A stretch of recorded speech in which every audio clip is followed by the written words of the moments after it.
Imaginez que vous dormiez profondément, que tout allait bien et que tout à coup vous vous réveillez effrayé et désemparé. Vous vous demandez peut-être ce qui s'est passé exactement et certains d'entre vous peuvent être confus.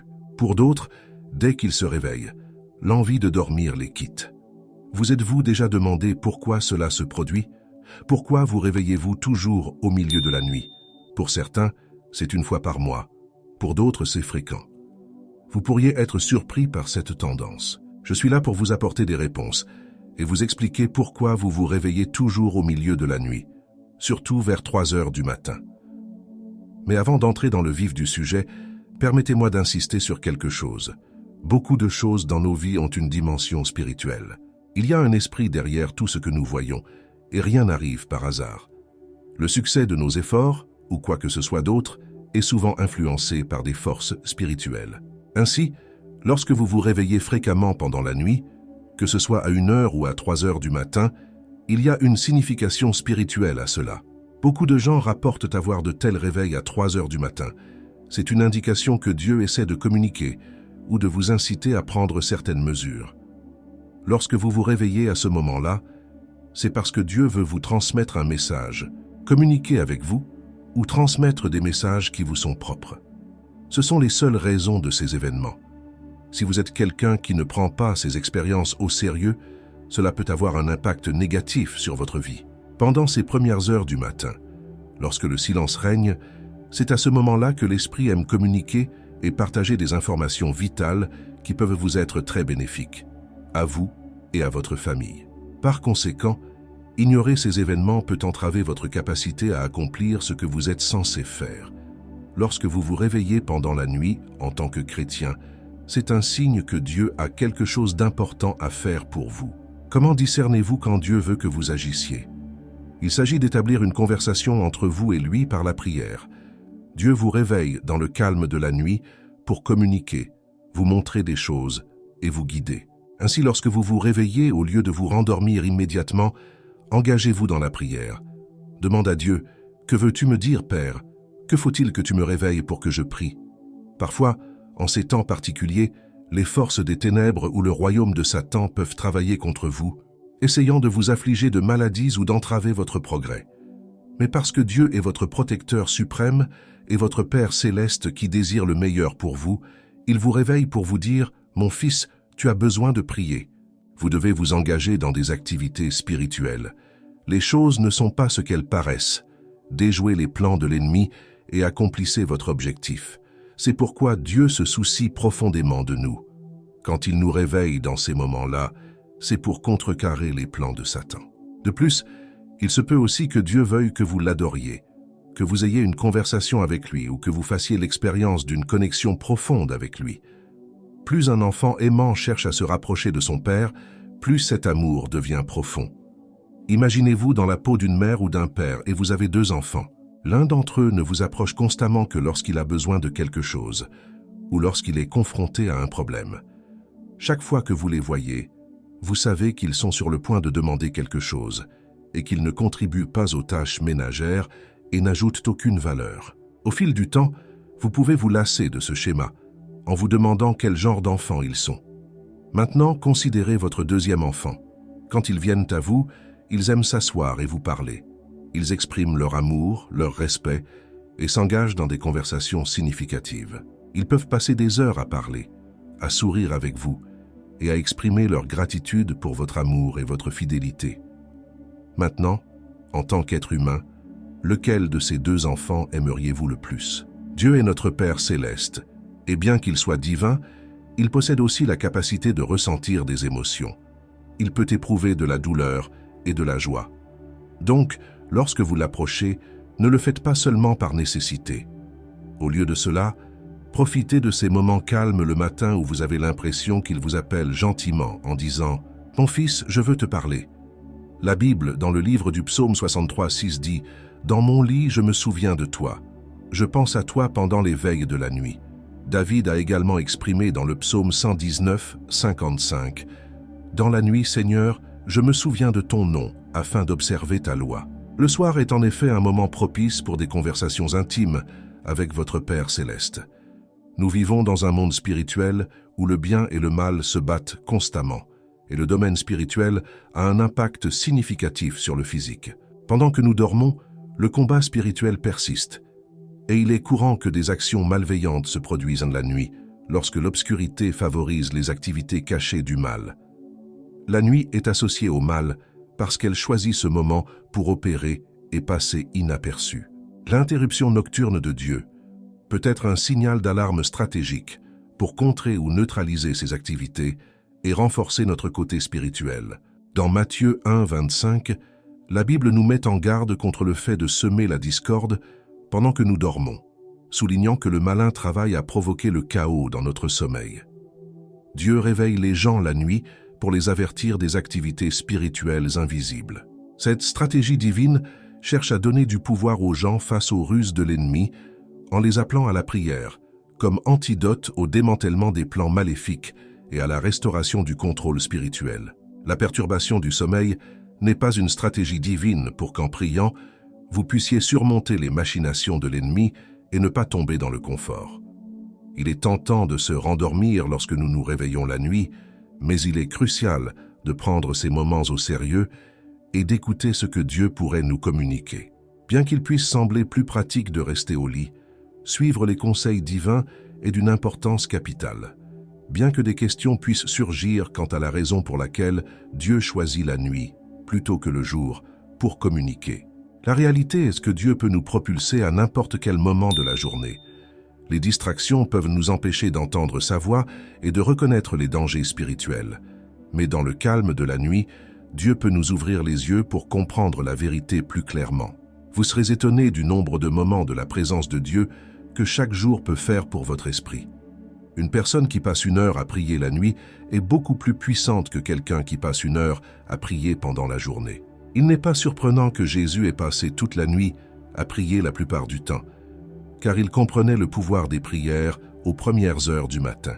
La connexion divine établie en consacrant ce temps au Seigneur est un moment où vous pouvez déverser vos soucis, vos peurs, vos rêves et votre gratitude. C'est aussi un espace où vous pouvez vous mettre à l'écoute de votre voix, qui parle à votre âme. Dans ces moments-là, nous trouvons la force, la direction et la paix qui surpassent toute compréhension. C'est l'intention du cœur de reconnaître que le Créateur de l'univers est toujours là, attendant que nous le cherchions. Donc, si vous vous retrouvez éveillé au milieu de la nuit, soyez assurés que Dieu a quelque chose d'important à vous dire et attend que vous l'entendiez. Je veux vous présenter 3 sujets sur le fait de se réveiller à l'aube qui vous permettront de mieux comprendre pourquoi Dieu vous appelle à l'aube. Premièrement, le but derrière l'appel au réveil de Dieu. Explorons le but derrière l'appel au réveil de Dieu en revenant au psaume 63, verset 6, où David écrit « Dans mon lit, je me souviens de toi. Je pense à toi pendant les veilles de la nuit. » David a reconnu que ces moments d'éveil étaient pour lui des occasions de se rapprocher de Dieu. Dans le calme de la nuit, lorsque les distractions du jour disparaissent, nous sommes plus réceptifs à la voix et à la présence de Dieu. C'est un moment où nos cœurs et nos esprits peuvent être entièrement concentrés sur lui. De même, lorsque Dieu vous réveille à 3 heures du matin, il peut vous appeler à passer du temps avec lui, à rechercher sa présence et à approfondir votre relation avec lui. Cette interruption divine dans votre sommeil est une invitation à entrer en communion sacrée avec le Créateur de l'univers. Dans Ésaïe 55, verset 6, nous sommes encouragés à chercher le Seigneur pendant que nous pouvons le trouver, à l'invoquer pendant qu'il est proche. Ces réveils matinaux peuvent être la façon dont Dieu vous rapproche, vous exhortant à le chercher avec plus d'intensité et de sincérité. Le livre de l'Exode fournit un autre exemple de l'appel au réveil de Dieu. Dans Exode 33, verset 14, Dieu dit à Moïse « Ma présence t'accompagnera et te donnera du repos. » Lorsque Dieu vous réveille à 3 heures du matin, cela peut être un doux rappel que sa présence est avec vous, apportant réconfort, conseil et repos à votre âme fatiguée. Deuxièmement, répondre à l'appel du réveil de Dieu. Alors, vous vous demandez qu'est-ce que je suis censé faire quand Dieu me réveille à 3 heures du matin? Explorons notre réponse en regardant l'exemple donné par Jésus dans Marc 1, 35. De bon matin, alors qu'il faisait encore nuit, Jésus se leva, sortit de la maison et se rendit dans un lieu désert où il pria. Comme Jésus, Nous devons répondre à l'appel du réveil de Dieu en cherchant un lieu solitaire et en nous engageant dans la prière. Jésus a reconnu l'importance de passer du temps avec son Père céleste, même aux premières heures du matin. Quand Dieu vous réveille à 3 heures du matin, c'est une invitation à entrer dans une conversation personnelle et intime avec lui. Trouvez un endroit tranquille où vous pouvez être seul avec Dieu, loin des distractions et du bruit. Il peut s'agir d'un coin de votre maison, d'un endroit paisible dans la nature ou même d'une salle de prière désignée. En entrant dans cet espace sacré, épanchez votre cœur à Dieu, partagez vos joies, vos fardeaux, vos peurs et vos désirs. Soyez honnête et vulnérable devant lui, sachant qu'il se soucie profondément de vous. Philippiens 4, 5-6 nous rappelle « Ne vous inquiétez de rien, mais en toutes circonstances, par la prière et la supplication, avec action de grâce, faites connaître à Dieu vos demandes. » Prier, ce n'est pas seulement parler à Dieu, c'est aussi écouter sa voix. Prenez le temps d'être immobile devant lui, lui permettant de parler à votre cœur et à votre esprit. Dans le psaume 46, verset 10, nous sommes encouragés. « Restez tranquille et sachez que je suis Dieu. » Dieu parle souvent à voix basse, alors gardez à l'esprit ses doux encouragements et conseils.